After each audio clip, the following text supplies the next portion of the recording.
Good morning. I'm in Basingstoke today, giving my mate Dan a hand, and he's here. So, and he's a clever little cookie. He really is. He is a clever little cookie. So I'll show you what we've been on today, and before we move on to the next one. Right, let's go and have a look. Okay, the problem is a 2010 Fiesta, Ford Fiesta, and what happens is it blows a fuse, and it's we ended up finding the fuse was to the mirrors and the electric window on the driver's side only. So we've actually got to the fuse, and does it blow every time?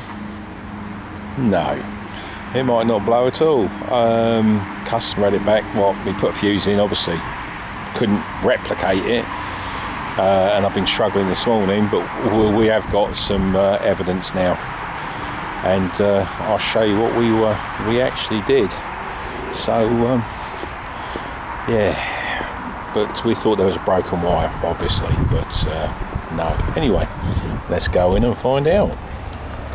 Okay, obviously we had to go in deeper on the thing. We got the door locked that side, we've checked everything there, and then we eventually got down to these two relays in the back here. That one there does the driver's door, that one there does the passenger's door, the passenger's mirror, and we made the fuse blow. And luckily we had we were watching the voltage drop out as it's actually going there. So that was a good find and a good start, even though we weren't blowing the fuse. I actually got my fuse saver out. It's a good little kit. Let's have a look. As I say, it does 10, 15. Don't know what that is, 20 and 30 amp. I don't get it out much, but I'm glad I got it out here because it saves me keep on changing fuses. And as you can see, there's a couple there, and I thought that's it, I'm going to end up putting 50 fuses in here by the time I'm finished, and I've still got to find the problem. So I've got the door card off here. All the actual wires are out. We've checked every single flaming wire. I've wriggled this, I've wriggled that. Okay, so we ain't really guessing, and we've checked the wiring. As I say, it's an intermittent fault. So what we've done is we've gone right up to here. We've got a bulb, and then press the button, and then you press the other one, and it stays on. So we know we've got integrity of all the way to the wiring to there. And I'm actually, in the end, I've gone on the amp clamp to the mirror, because we're quite happy with that. So what we done is, if I disconnect the mirror, just disconnect the mirror, and we've got a light bulb in this side to give it a current to actually show there's something there, as you can see. And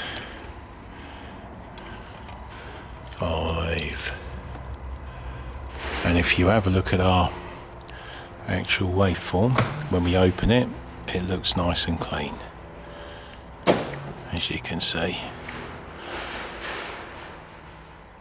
And then the relay shuts off, and then open it again, and at the moment, what's that pulling? It's not pulling a lot, is it? 1, 2, 1.5 amps. But what we're looking at is the actual cleanness of it. Right, what we're going to do is we're going to plug in.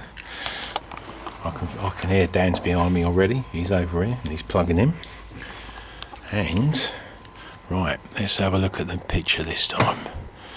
Right, let's get it going. And as you can see, it's just blown the fuse. Just let that one cool down. Right. Obviously it's pulling, but you gotta wait for it to go now. Right, let me get it to do a dirty picture.